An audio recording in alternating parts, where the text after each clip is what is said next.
Well, hello everyone, and welcome back to another episode of the Ricecast. My name is Anthony Russo. I'm here with Pastor Willie Rice. Pastor Willie, how are you today? Doing great. Good to be with you, and good to be with everybody. It's summertime. Yeah, it's like 90-something degrees. Yeah, pretty hot. It got here pretty quick. It came in a hurry. Yeah. It's not wasted any time. You know, again, fun fact. I think we occasionally cover meteorology on the podcast, don't we? For our friend Jake Kuhnfair, who's big meteorologist. But it's never been 100 degrees in our county, I think, in history. That's kind of a fun fact. I think I've heard that. And it's never been 100 degrees because we're surrounded by water, so it cools us off a little bit. So I think that's true, that in our county, St. Petersburg, Clearwater, never been 100 degrees. Now, I think inland, of course, it is 100 degrees at times. But so as hot as Florida has a reputation for being, we still have a little bit of a nice sea breeze and cool ocean temps. So anyway, summer is here, but could be hotter. I guess that's what we're saying. Over here. Now in Orlando, it's 100 degrees from July to that's right, September. Yeah. But that's right. Here in our paradise, yes, here it's lovely, surrounded by the water. Actually, this has come up at our house. My wife's Canadian, and she has told me it gets 100 degrees in Canada. Yeah. And I told her I didn't believe it, but she's right. It can happen. Yeah, she's usually right. There have been days like where I'll look back and it'll be hotter in Alaska than here. That actually happens. Wow. In summer.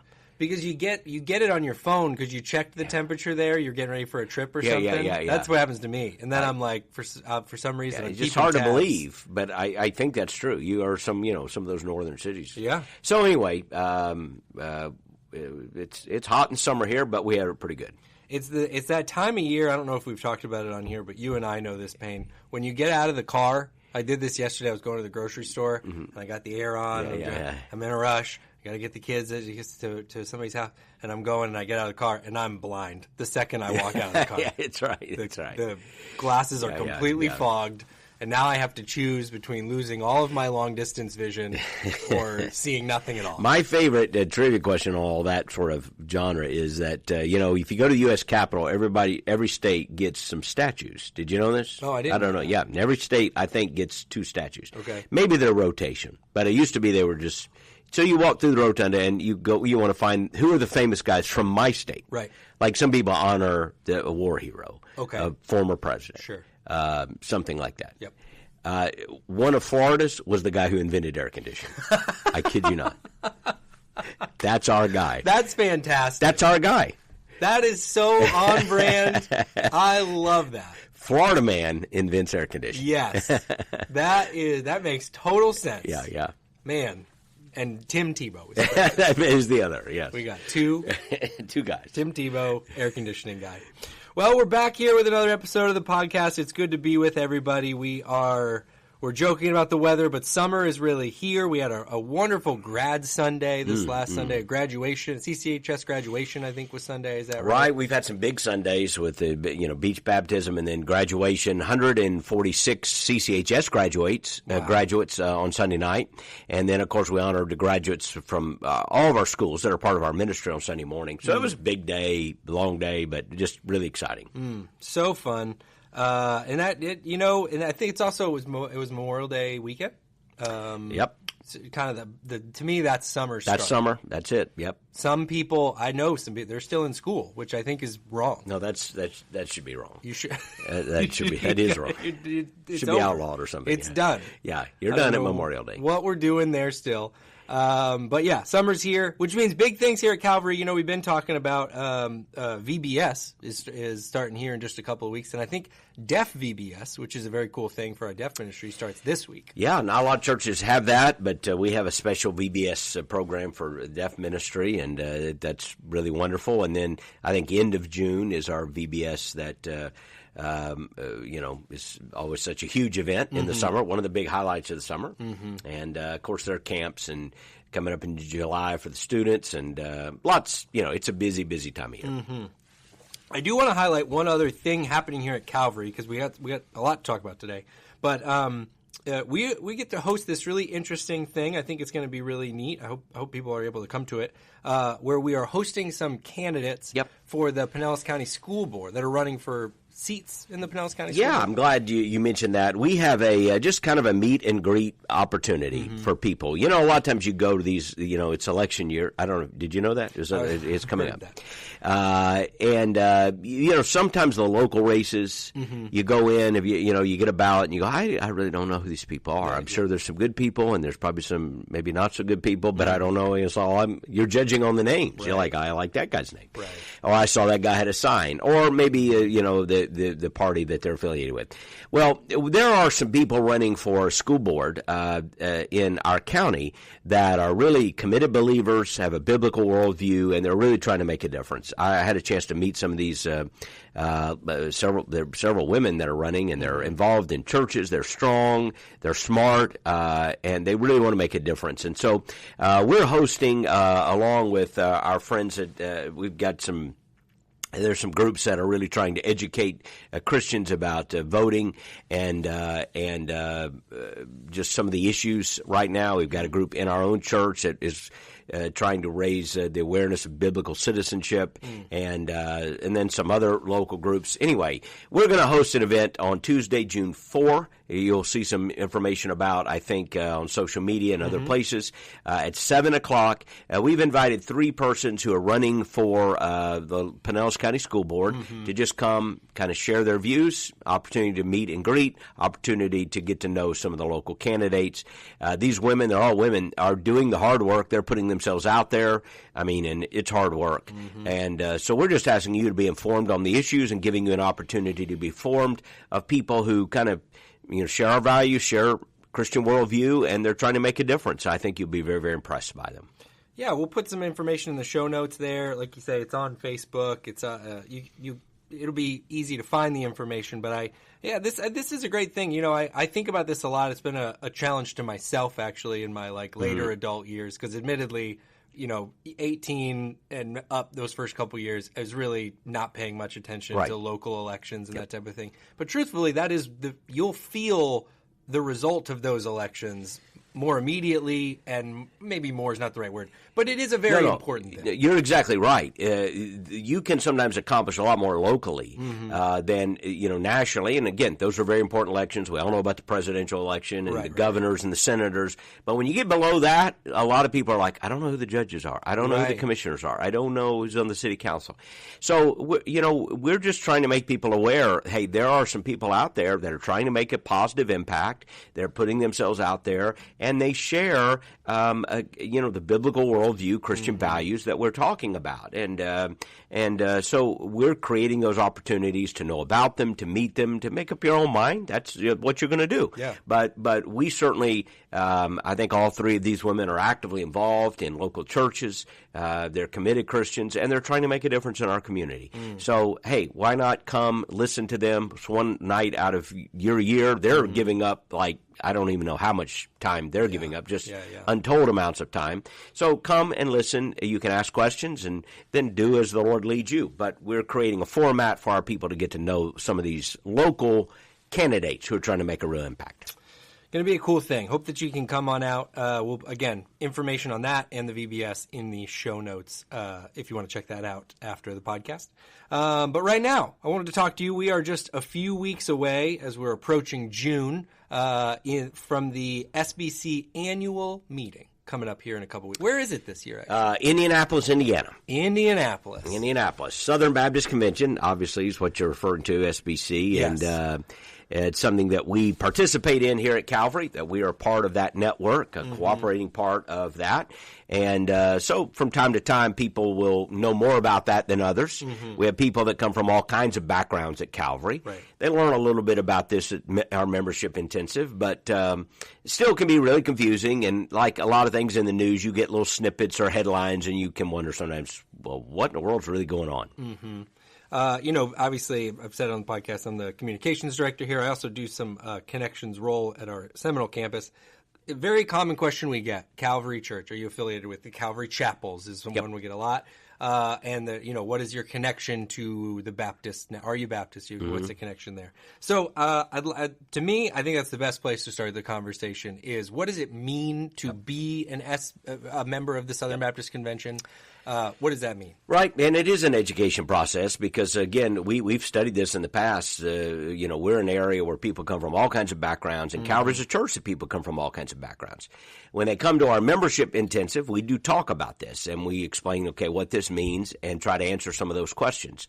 But we also are glad that lots of people come from a variety of denominational traditions, and then hopefully when as they get to know Calvary and they begin to look at our statement of faith, what we believe, what we're doing, they go, hey, I'm happy to be a part of that.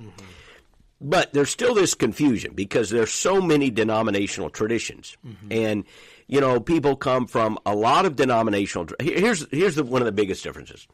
People come from a lot of different denominational traditions in which the denomination is the church. In other words, the church is this big organization, and it may have local expressions, but it's this big organization. Right. For instance, our friends in the United Methodist Church, they and we've read about the recent controversies there, very serious, very sad, some things happening there.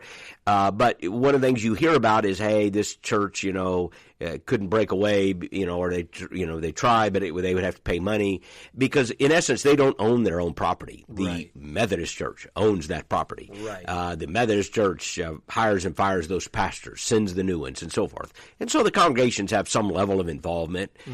Certainly, I'm not suggesting they don't, but overall, it's not an autonomous. It's just part of this big organization. Right. Baptists are on the opposite side of the spectrum of that. Yeah. Baptist understanding of church is that, and this isn't just like a clever thing we thought of. It's not like a flaw in the design. It's a feature.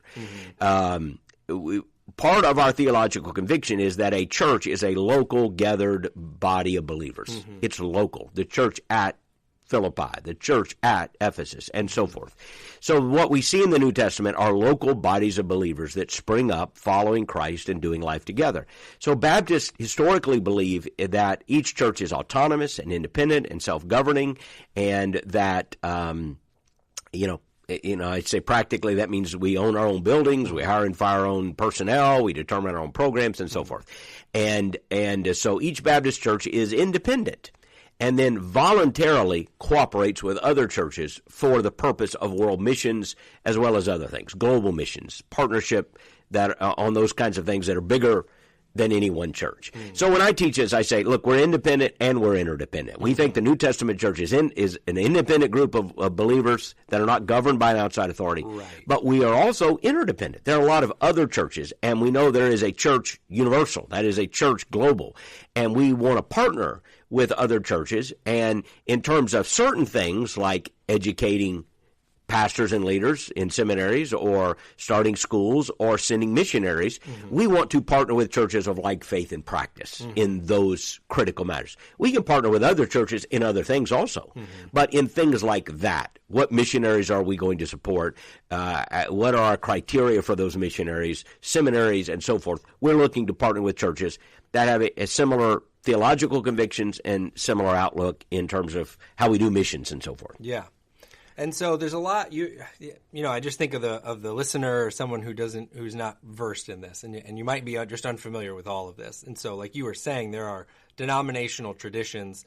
UMC is one. I think the Catholic Church works this way. They own, like you were saying, they own the property. Yep. They move people, I believe. So they could say, you might have a pastor of your church, and they just say, okay, well, they're not going to. You work for the church. Right. So here's a way to explain it. And the reason we start here is because this is one of the biggest difference. There are lots of theological differences.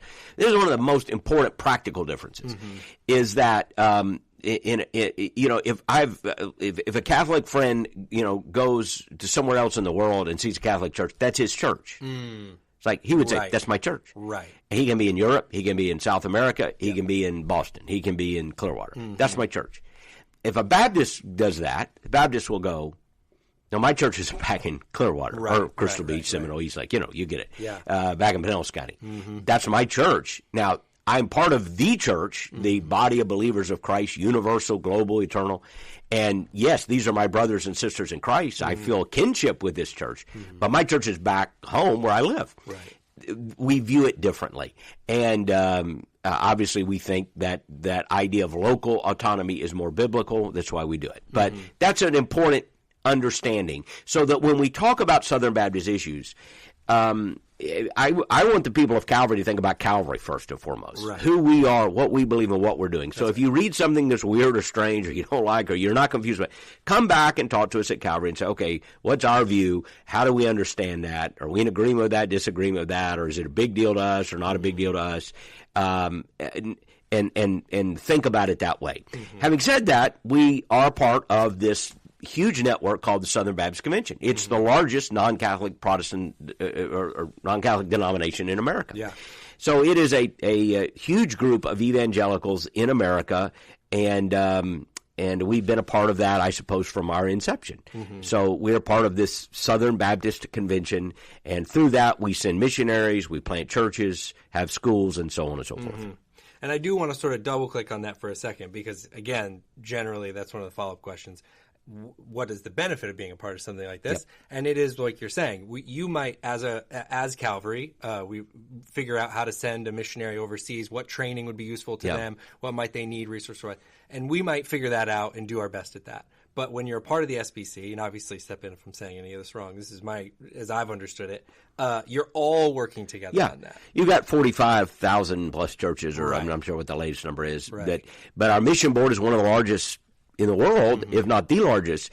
And so like we have now, I think the numbers is fluctuating around 17 missionaries from Calvary overseas, about that many in the pipeline. It kind of sometimes it's one or two up. So it's in that neighborhood. Because we had one going out here just the other day. So, well, that sounds great. Like send a missionary overseas. Okay, well, who's training them?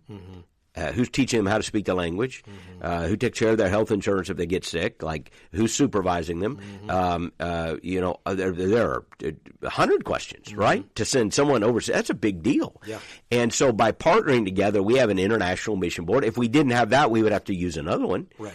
Who are you working with to help them and to facilitate for all their needs, to coach them? How are you doing that? Well, we get a value add, and a huge value add, because we're able to be a part of this big network in sending churches as well as planting churches, sending missionaries, planting churches. Those are the big things. Those are the biggest things. Now we have publishing house, and we have, which is Lifeway Publishers, and we have 6 seminaries that are among the largest in the world. So you have a number of other things. But the big deal, you want to know why we do it? Because this is a Great Commission network. And I do like to throw in, just before we come off of that subject, the Southern Baptist Relief Fund team. Yeah, that's also a tremendously powerful. Yeah, it's kind of a joint effort called Sin Relief, and sometimes you'll just see disaster relief. But it's one of those things. Southern Baptists have just had this big, huge volunteer base of people going into disasters, and both locally and around the world. And so, if you ever look up Sin Relief, that's kind of our joint network between our International Mission Board and our North American Mission Board to engage in disaster relief, whether it's domestic or international, and then all the state organizations get involved. So sometimes you'll see a big, sign, volunteers from Texas have showed up here to, help us in a hurricane. Volunteers from North Carolina have showed up to help.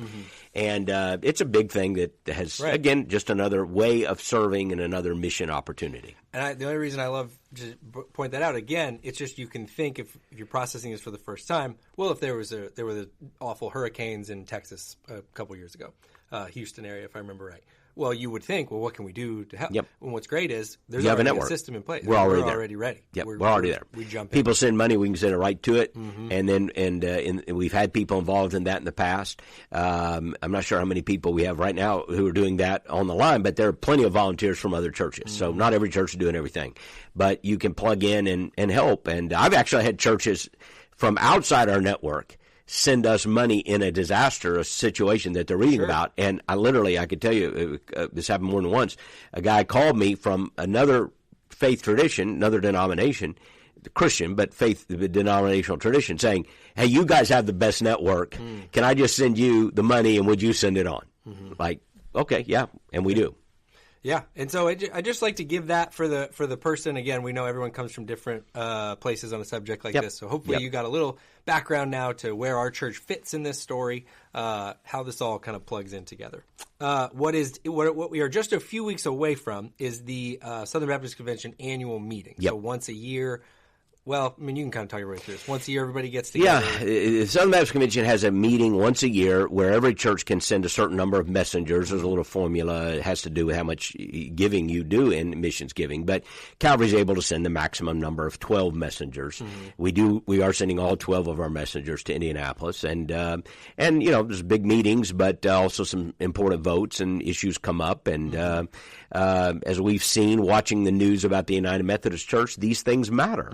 Having the right leadership, the right understanding, these things do matter. And, some people at Calvary are aware of it simply because we kind of caught up in a kind of a, I don't know what you call it, a whirlpool, a storm a couple years ago where I was being considered for something. We were thinking about it, and then some things happened, and we pulled out. And we did some podcast on that back then. It was, just an episode we went through. But we still are grateful to be Southern Baptist, even if there are issues that come up that we have concerns about at times. And that's kind of what I want to talk about some today is just what, as you're getting ready to head to this meeting in a couple of weeks, what are the biggest issues that will come up in this meeting that will be addressed, and what are your thoughts about it going in? Well, there's a couple. There's two really big ones, and one more ongoing, and one that will actually be a vote, I know, and the others I'm not sure till I get there what some of the votes will be. And we've talked about at least one of these before. And I guess the reason it's good to talk about it here for the person who goes, what was, why are we talking about this? Is because you're going to read stuff, like you're going to hear stuff. And I want you to just at least have the most, a basic understanding. Okay, that's what's going on. And if we have friends who are listening in, who are Southern Baptist friends, we did a national podcast last week. And it's been viewed, a bunch of times. And it had to do with some of the stuff we'd been through a couple years ago. And maybe we can put a link into that because it's kind of got some attention around the Southern Baptist Convention. Oh, yeah. And people might be interested in that. But we're doing this podcast primarily for our people, local, our friends. And we're happy if some Southern Baptist friends want to view in to get some, we might put it out there. They want to listen to some of our opinions on some things. But I shared a lot in that and other podcasts. Put the link to that. Yeah, people may want to watch it. Yeah. I would say the first is the first big issue that you're going to read about is an amendment that's going to be voted on called the Law Amendment. Okay. So I'm going to give you the very, this is the real digestive version of that. This is an amendment to the bylaws of the Southern Baptist Convention. It's coming up for a second time, which is a requirement for a bylaw amendment. And it also requires a 2/3 vote. Bylaws are notoriously difficult to amend. Okay. And this is called the Law Amendment after a man who proposed it, named Michael Law.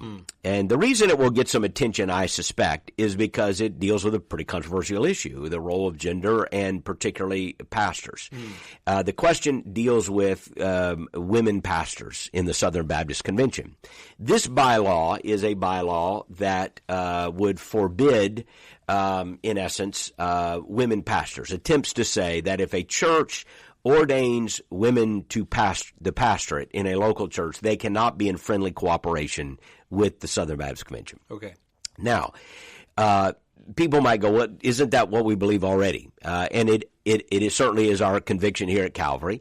And sometimes that conviction is called complementarianism. It's a big word. It simply describes the complementary of the gender roles, that there is a complementary nature to that, different as opposed to egalitarianism, which emphasizes that we're one in Christ, therefore everybody can do everything.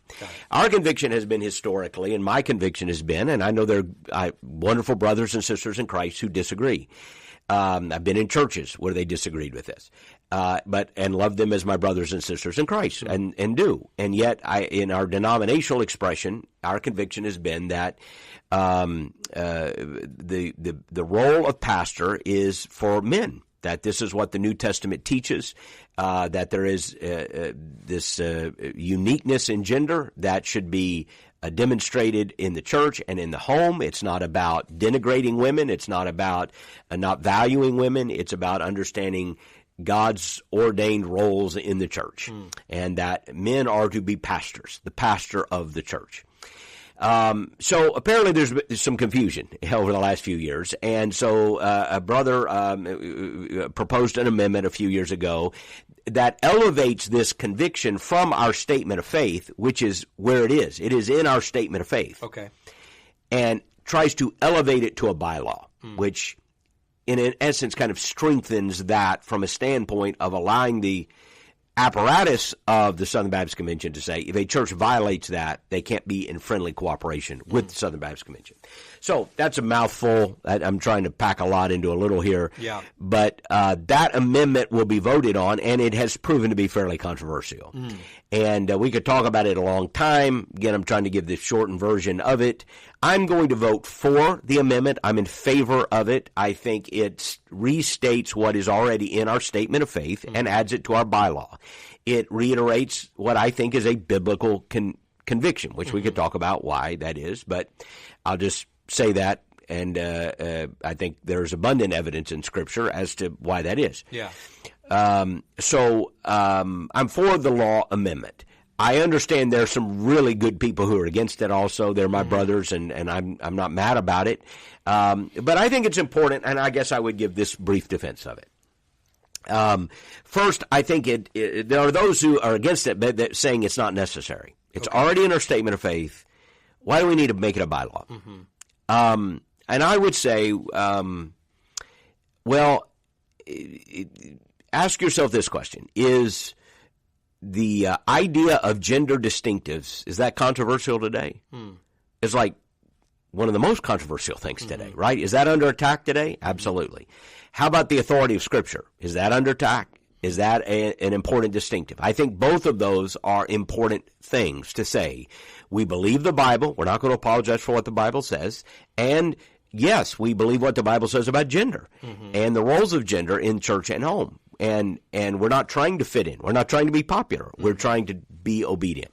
So I think those things are necessary to restate. And then secondly, you have people saying, well, maybe it will be harmful.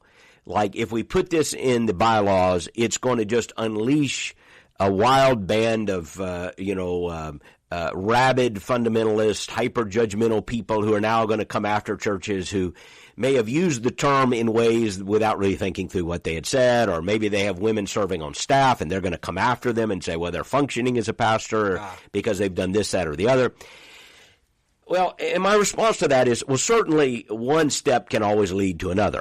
That's always, as we think through our choices, that's one of the things we try to analyze. If I do this, what will be the result? But I really think that's got a bit of a scare tactic. That if we make this statement that is just going to unleash this kind of wild, rabid hyper-fundamentalism, it's going to denigrate women and kick women off the pastoral staff and all of that. First of all, if that was going to happen, it could happen now. Sure. Yeah. It could happen regardless of what the bylaw says. Like, if that's who we were, we would be that today. So I don't think that it necessarily will produce that. And what I said on the national podcast, and I'll just repeat briefly here, is that basically this is a slippery slope argument. That if you go this step, then you will slide and go further and further. And I asked the interviewer, whose name is William Wolf, I said, hypothetically, how many, it was a real question, but I just, in an imaginary case, how many churches, institutions, schools, Christian organizations can you name that have slid off the right side of the slope, too conservative? They've gone from being biblical and balanced to just being rabid, crazy, hyper-judgmental, hyper-fundamentalist. Like, how many groups can you name that have done that? Like, maybe a couple. I don't know. A small sheet of paper, you could probably write some names, although I'd be struggling to find one. Now, how many groups can you name that have slipped off the left side of the mountain? Like, have become less biblical, less convictional, and eventually even apostate. They drift away from the Christian. How many can you name on that side? Like, well, you're going to need a bigger pad of paper. I mean, we want to start with Harvard and Yale and Princeton. I mean, you want to start with the Ivy Leagues. How many institutions drift left? there's one side of this mountain that is decidedly more slippery than the other. And it isn't the right side. It's the left side. So, as I said, the time to build the guardrail is not after the car veers off the cliff. The time to build a guardrail is before the car veers off the cliff. And to say, look, this is what we believe about the roles of gender. This is what we believe about the qualifications of a pastor. And to state that clearly. And I would argue, listen, if somebody says, well, we're going to have some confusion because there are some churches that have used the title for staff and associate pastors, and, okay, you're right, we're going to have some confusion. And we're going to have some conversations. I would suggest to you, we're going to have those conversations either way. That's what I would say. We're going to have some clarifying conversations as Baptists about what we think a pastor is, either way. Would you rather do it from a point of convictional clarity, or would you rather do it from a point of confusion? Sure. I'd rather do it from a point of convictional clarity. Either way, we're going to have the conversation. I think if we state what our conviction is and state it clearly, we're going to be in a much, much better place than to sit down and look, are there people who may be, unkind or outlandish or whatever, extreme words you want to use? Sure, there always are. Yeah. But I have confidence that most Southern Baptists can sit down, balanced, kind, charitable, best of intentions, good actors, and say, okay, what do you mean when you use that word, and how do we use that word, and what are we trying to communicate?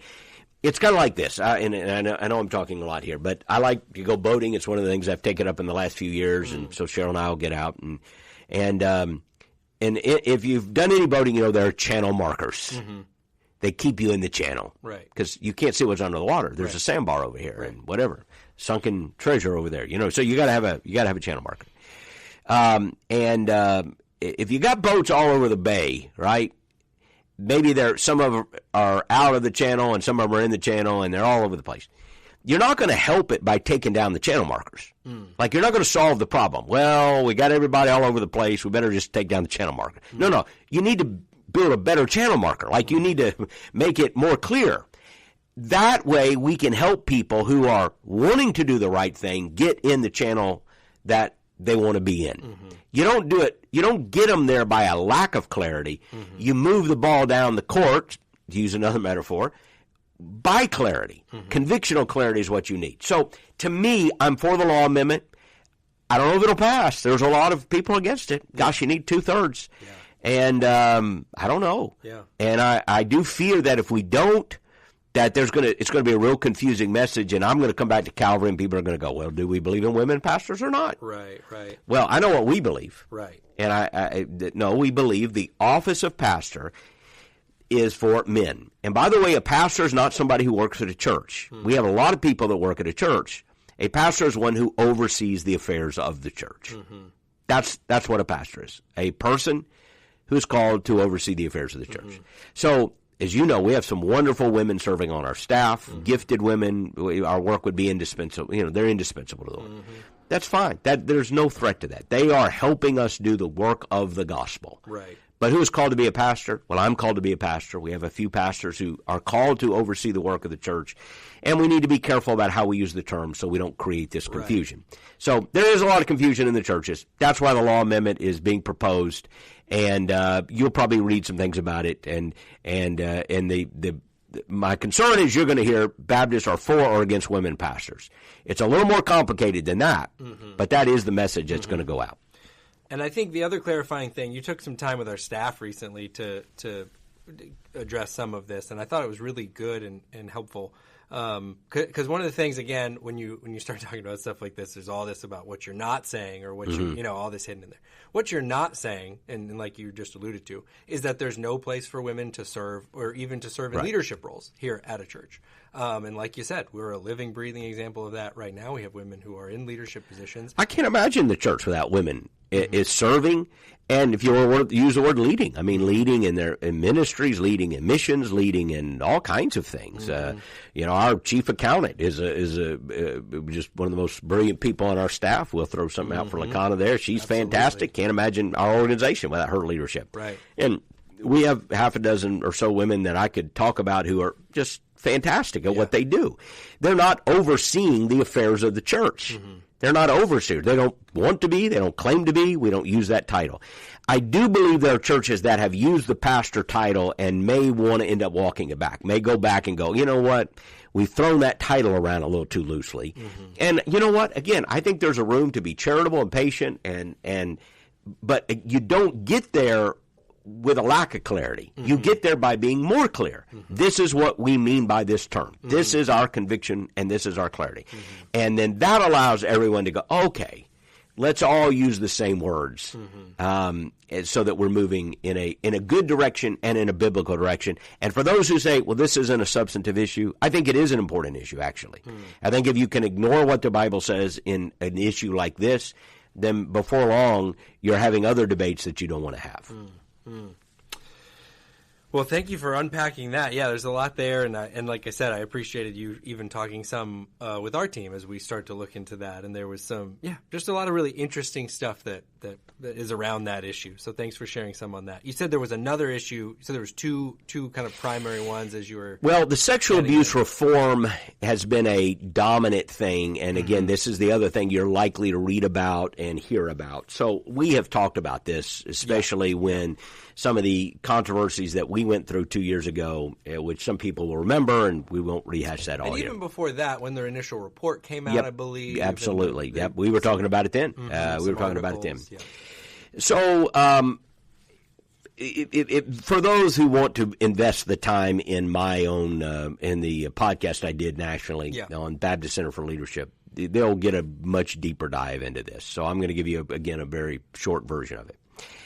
I believe and very strongly in the need for sexual abuse reform.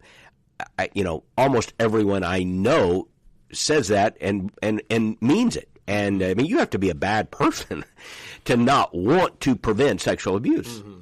And I would go beyond that to believe that, hey, we can do a better job than we've done in the past of preventing sexual abuse.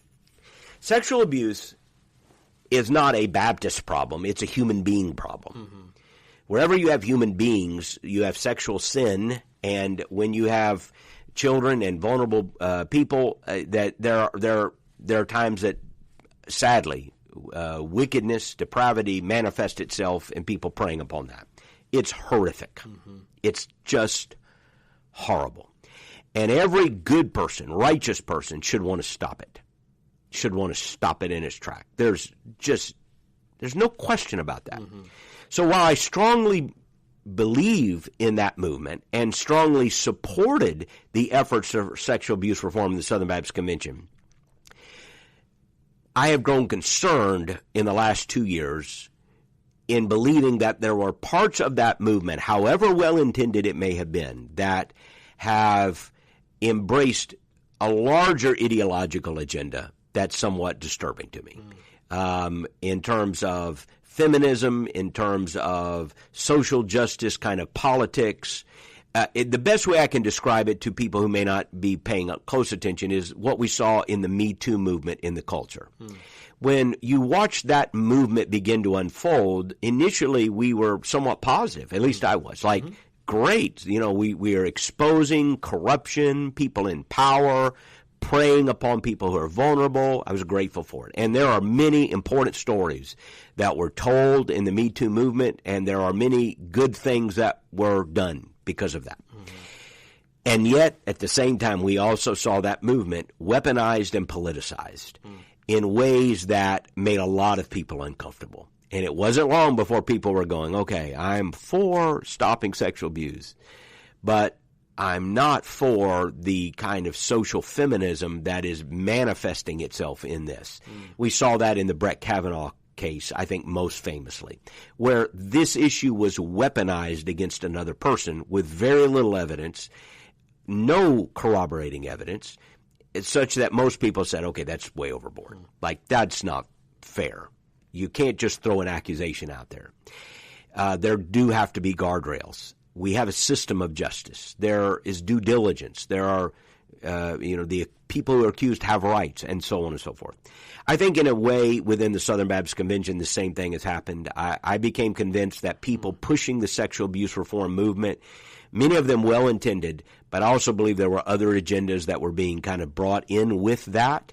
and that some of the ramifications of that were maybe not just unnecessary, but unfortunate and negative. So I've become something now, particularly some of the things I've written and said, of a critic of the current direction of sexual abuse reform in the Southern Baptist Convention. And I just want to make it clear, 100% am I for sexual abuse reform.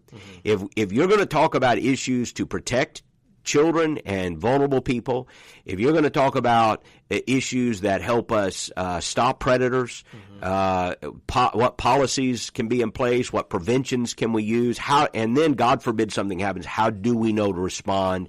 We call the police, we let law enforcement deal with what law enforcement needs to deal with, how do we respond to people who have been hurt in other circumstances?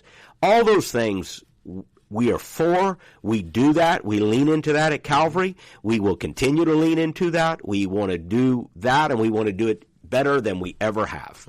I think anybody comes to church during a week, walks around, our student minister, our children's minister, goes, hey, they're pretty careful about these things. And we are. So I'm 100% for that, but I'm not for feminism. I'm not for feminist critical theory, and there are a lot of other things that have gotten kind of brought into this conversation that I think are disturbing. So that is, just kind of a quick, very quick general discussion. If you're interested in a longer discussion, I do recommend that long podcast or the article. It gives a little more of my journey on this and my thoughts and my concerns on some of that. But I will just say I think this will continue to be an issue. You may read something more of it as Southern Baptists grapple with, okay, how do we respond to this? I sometimes get asked, Pastor, I'm getting the impression that, like, I read the news, is the Southern Baptist Convention some kind of cesspool of sexual abuse, like we saw the Roman Catholic controversies a few years ago?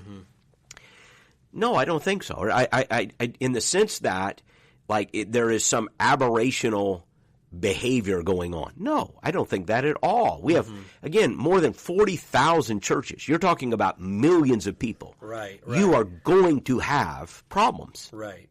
You're going to have problems. Read the New Testament. They had problems, right? You're going to have problems, and there are problems. Do I think there is a systemic crisis that is cover-up at an institutional level? No, I do not think that. Right. I do think in the past, we didn't always know how to respond to some of this as well as we ought to, especially if you're going to go back a couple of decades. I think we could have maybe done more. We could have given churches more resources, more tools, more help. We could have learned maybe to respond to some of these situations better from a denominational standpoint. I think we could have done better. I think that's a worthy effort. But I think, like some of these social movements, there can be overreach, though, and that is also some of my concern right now. So am I for sexual abuse reform? Yes. Am I concerned about some of what is being done in the name of sexual abuse reform? Yes, I am. That's a good point to clarify because, like you say, a lot of times, particularly these stories will get boiled down to a clickbait article, soundbite thing. So you might hear, even I love both of the clarities of both of those issues because, like you say, on the first one you might hear Southern Baptists don't pass this bylaw about. Well, you just clarified it's 2/3. It's difficult to pass by. There's nuance. It's not as simple as that, or any of these things. If there's an adjustment to the way sexual abuse reform is being done, it's not at all to slow down sexual abuse reform. Right. It is to get it right. It's to get it right. And do it the right way. Unfortunately, people get confused and they get accused. Yeah. If you don't agree with me, then you're against this. That's not at all the case. Although you may hear that and you may see someone saying that. And we also have to remember that when secular media reports on what a group of Christians does, they're going to have a hard time getting it right. And I don't mean that to be an insult to them. They don't often understand us. They don't understand our polity, and they're certainly not coming at it from a biblical worldview. And so they already have a somewhat negative view. I mean, so just accept that they're going to paint it in, the worst possible way. Also, that's what their job is, right? To tell the news. They're trying to get clicks and attention. So the news media is famous for this. They need bad news, not good news. No, nobody wants to read the story about the little girl crossing the street safely. Right. Oh, that's not, no one gets attention. Right. But read about an accident, and everyone is going, well, what happened? What did the security guard, the crossing guard mess up? Did the little girl run? Was a guy drunk? It's a horrible accident, and it draws our attention. So the news media is going to say things about topics like sexual abuse in a way to gain people's attention. That's how you sell newspapers or get clicks on a website. It doesn't mean they should be ignored. Doesn't mean they're always wrong. It means you need to be able to process those things. They're coming through a particular framework, a particular worldview that isn't necessarily friendly to us. Well, let me wrap up with this question. So, a Calvary Church member is a diehard podcast fan. They listen constantly. You know this person. Oh, yeah. They got the T-shirt. They got the T-shirt. So they're listening. Say, okay, thank you, Pastor, for bringing clarity to that. I'm a Calvary member. I love this church. Why should they care about all this stuff going on about the SBC? If you could just speak to that for a minute. And how could they pray for this meeting in a couple weeks? For what's about to go on. That's a great question, because first of all, we care about the gospel, don't we? We care about the gospel everywhere, and the gospel, the institutions that are dedicated to share the gospel, and maybe they've come to Calvary, but they don't have a Southern Baptist history, Sure, so they're they're not mad, they're just like, what's going on? We have over 3,500 missionaries in 130 countries. We're planning church, somewhere around 600-700 churches a year, the largest church planning network in America. I heard a stat yesterday. I don't know if this is true, that that about 30% of the American population identifies in some way as evangelical. Now, I don't necessarily believe 30% of our country has a growing biblical walk with Christ. I think our country would be different if it did. But that's a huge block of people. And about 5%, according to this 5% of the American would identify as Southern Baptist. Like, according to some. I mean, that's the biggest. So when you think about the evangelical church, when you think about the Christian movement, in the Southern Baptist Convention, you're talking about one of the largest groups of that in America. And therefore, if it is healthy, that's going to be a good thing for everyone else, even if they're not Southern Baptists. If it is not healthy, it's going to be a very bad thing. We grieve what we see happening in the United Methodist Church now. You go back, I don't know when it, exact time, but if you go back 100 or so years, the United Methodist Church would have been the largest Protestant denomination in America. And it would have been kind of on the cutting edge of evangelicalism in America. They were known for evangelism, discipleship. That's where the word Methodist comes from, the methods of discipleship. It was a renewal movement out of the Anglican Church. I think we talked about this a few weeks ago. Bit, yeah.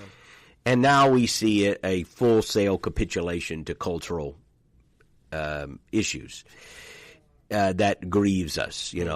That's a loss. That's a loss. And if the Southern Baptist Convention were to go in a direction like that, that would be a loss to a lot of churches, a lot of institutions. And now God's kingdom is going to be fine. God's not up in heaven worried about it. The kingdom of God is going to be fine. The church is going to be fine. But it doesn't mean we should be apathetic and say it doesn't matter. We should want these institutions to be strong. We should want them to be biblical. We should want them to be, again, grounded in sound conviction, hot-hearted evangelistically. That would be a good thing. So even if you're listening to this and you're in a non-denominational church or you're in a congregational church or whatever, you should want Southern Baptist Convention to be strong, biblical, hot-hearted for Christ, and that the churches are. And certainly at times, maybe we had that reputation, and right now we're not as strong as we used to be. Southern Baptist Convention is declining. We had a few good numbers this year. Baptisms were up, but our movement is not as strong as it once was, and that should give us pause, and it should give us a burden. So I would just pray for Christians and for Christian institutions and Christian movements, and pray for Southern Baptists to be grounded and healthy and strong, and do pray for unity, a biblical unity. We do want that. So it's easy to say, I'm not, whatever. I don't care about that. Again, 3,500 missionaries in 130 countries, 600 new churches a year. Does it matter that those things are healthy? Yes, it matters. It should matter. And we want to be a part of a good network that is doing good things to reach America and reach the world for Christ. And we want to be a healthy church as a part of a healthy network. So we're going to lean in at Calvary. Some churches, they just don't lean in much. We're going to lean in. We're going to do the best we can to be a good voice and a good participant, and hopefully help move things in the right direction. Yeah. And if they weren't moving in the right direction, well, then that would be another conversation for another time. But in other words, if they move in the wrong direction far enough, then that would be another conversation. But right now, we want to lean in and do everything we can to help things move in a good direction. And I want to say, too, just as we wrap up, because, again, I think of the people whose experience of a Southern Baptist church is Calvary.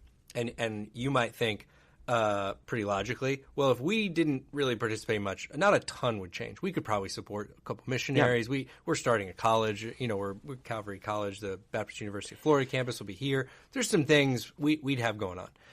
The other picture I think that is so helpful is to think about there's so many churches represented by the Southern Baptist Convention that are small churches that would have no shot of a family there being called into full-time mission where they would never be able to support them. There are a lot of large churches, of course, and Calvary is usually thought of as a large church. So by whatever, there's always some larger, Sure. But you're right. When the Southern Baptist Convention, and again, grew to be the largest Protestant denomination in America, and one of maybe the largest in the world in some ways. I don't know about that, but I think maybe so. Certainly one of the largest. If most of those churches were small churches, the overwhelming number of those churches were what we would think of today as small churches, less than 200 people.